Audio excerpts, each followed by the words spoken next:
The word that is translated anxiety in the New Testament means a divided mind.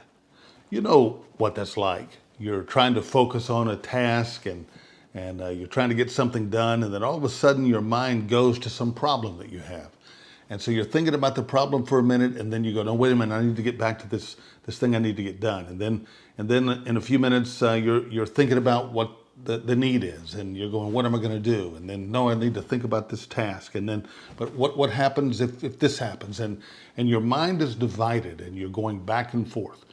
The Bible says that when you have anxiety, it says, stop being anxious for anything, but in everything by prayer and petition with thanksgiving, make your requests known to God, and the peace of God that passes all understanding shall guard your hearts and your minds.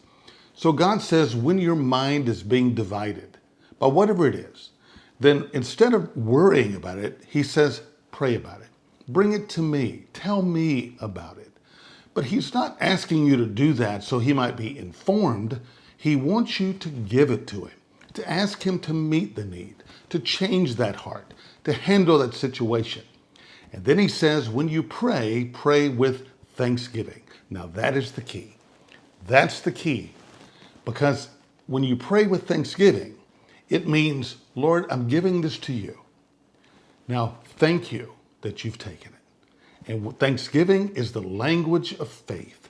And when you begin to thank him that he's going to handle it, thank him that he's heard your prayer, that he has now taken ownership of this problem, then all of a sudden the peace of God that passes all understanding will guard your heart and your mind.